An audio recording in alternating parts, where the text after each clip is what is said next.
Good morning students.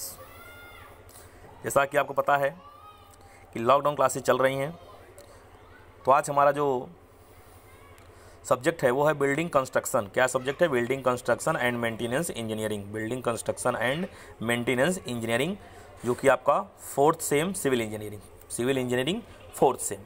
आपका ये आज का जो है आपका ये फोर्थ क्लास है। क्या है? ये आपका फोर्थ क्लास है। इसके पहले हम लोग थर्ड क्लास पढ़ चुके हैं। मेसोनरी में हम लोग कल पढ़े थे टाइप्स ऑफ मेसोनरी के बारे में हमारा कुछ टर्मिनोलॉजी चल रहा था।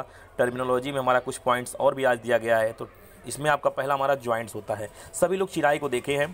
तो चिनाई हमारा क्या होता है कि ईंटों को मसाले के द्वारा सम्मत करके बनाया जाता है, जिसी को चिनाई बोलते हैं। तो चिनाई जब हम करते हैं उसमें हमारे दो जॉइंट्स मिलते हैं। एक हमारा होता है क्षैतिज जोड़ और एक होता है हॉरिजॉन्टल जोड़। जो हमारे दो रद्दों के बीच की वर्टिकल आपकी होती है ऊर्ध्वाधर, वही हमारा क्या होता है? ऊर्ध्वाधर जोड़ हो जाती है। और जो हमारे रद्दे वाइज हम जोड़ते हैं, तो रद्दे के बीच दो रद्दों के बीच में जो क्षैतिज गैप होती है उसी को बोलते हैं क्षैतिज जोड़।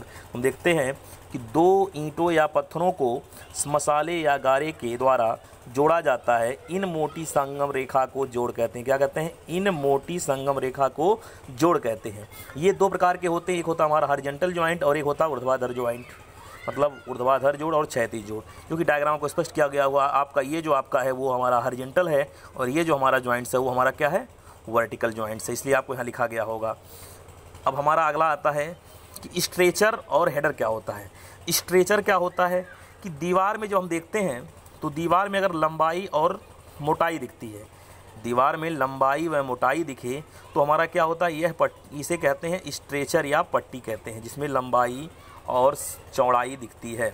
लंबाई और चौड़ाई या लंबाई अथवा मोटाई, तो ये दोनों दिखता है, उसको हम बोलते हैं स्ट्रेचर या पट्टी। और इस प्रकार के रद्दे को क्या बोलते हैं? स्ट्रेचर रद्दा। इस प्रकार रद्दे को क्या बोलेंगे? स्ट्रेचर रद्दा बोलते हैं। तो आपको स्ट्रेचर समझ में आ गया होगा। हेडर क्या होता है? जब सामने से हम देखेंगे उसका केवल मोटाई और चौड़ाई दिखता है। क्या दिखता है? मोटाई और चौड़ाई दिखता है, उसे हम बोलते हैं हेडर। क्या बोलते हैं? तोड़ा। और इस प्रकार का जो रद्दा होता है उसे क्या बोलते हैं? हेडर कोर्स या हेडर रद्दा। तो इसलिए आपका होता है जिसमें आपका इस प्रकार का जो रद्दा होता है उसके बोलते हैं हेडर या हेडर रद्दा कहते हैं। अब हमारा जो अगला आता है वो होता है pillar and pier. Pillar and pier. Pillar क्या होता है और पाया क्या होता है? पायर्स जो हमारे होते हैं वो नदियों में बनाए जाते हैं और पिलर जो होते हैं वो हम घरों में स्तंभ के रूप में बनाते हैं। तो ये क्या होता है? डाट धरन व लिंटल के सिरों के बीच, सिरों के नीचे भार सहन करने के लिए चिनाई के जो विशेष ऊर्ध्वाधर पाए बनाए जाते हैं उन्हें स्तंभ कहते हैं। अपने धरन को या लिंटल को रोकने के लिए जो हम ऊर्ध्वाधर चिनाई करते हैं, ऊर्ध्वाधर पाए बनाते हैं, उन्हें हम क्या बोलते हैं? स्तंभ बोलते हैं। क्या बोलते हैं? स्तंभ बोलते हैं। अगला हमारा क्या होता है? धुर पत्थर, थ्रो स्टोन। क्या होता है? Throw stone. थ्रो स्टोन क्या होता है? पत्थर चिनाई में प्रयुक्त ऐसा पत्थर जो दीवार की पूरी मोटाई को ढक ले, धुर पत्थर कहलाता है। क्या कहलाता है? धुर पत्थर कहलाता है। मतलब पत्थर चिनाई में प्रयुक्त रेखा का पत्थर जो इतना बड़ा पत्थर हो कि जो पूरी दीवार की चौड़ाई के बराबर एक ही पत्थर रख देते हैं, पूरी दीवार को ढक लेता है, तो ये हमारा कहलाता है धुर पत्थर। क्या कहलाता है? धुर पत्थर। तो हमारा थ्रो स्टोन हो गया। बीम क्या होती है? आप लोग पिछली कक्षाओं में पढ़ चुके हैं बीम।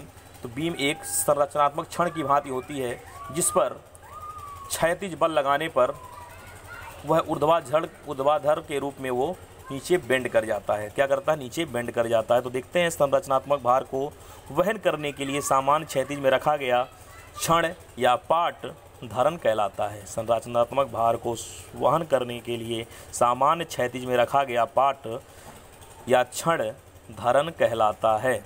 तो आपको यहाँ समझ में आ गया होगा। अब हम देखते हैं चिनाई में चाल क्या होता है? चाल। तो बॉन्ड इन मेसोनरी, चिनाई में चाल। ईंट या पत्थरों को दीवार में टिकाने की कला को क्या कहते हैं? चाल कहते हैं। ईंट या पत्थर को दीवार में सिस्टमेटिक ढंग से, नियमित तरीके से उसको व्यवस्थित करने की कला को क्या बोलते हैं? चाल कहते हैं। और चाल सहित दीवार क्या होती है? जल्दी धाराशायी हो जाती है। अगर आप लोग गांव में देखते हैं कि जब हम लोग किसी ईंट को इसी तरह ऊपर नीचे करके जोड़ देते हैं तो हमारी दीवार क्या होती है? कभी भी ढह सकती है, गिर सकती है, कोई धक्का दे करके हम गिरा सकते हैं। जो हम उसको सीमेंट मसाले से सेट कर देते हैं तो हमारी एक पक्की दीवार हो जाती है और वह धक्के लगने पर या उस पर फोर्स लगाने पर वो हमारा दीवार गिरता नहीं है।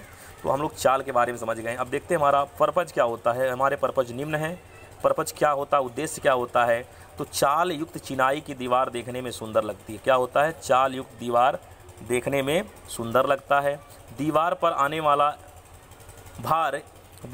वाला एक बिंदु पर केंद्रित ना होकर पूरी दीवार लंबाई में, दीवार पर आने वाला जो भार होता है, यहाँ लिख लेंगे, दीवार पर आने वाला भार एक बिंदु पर ना केंद्रित होकर के क्या होता है, पूरी दीवार की लंबाई पर बढ़ जाता है।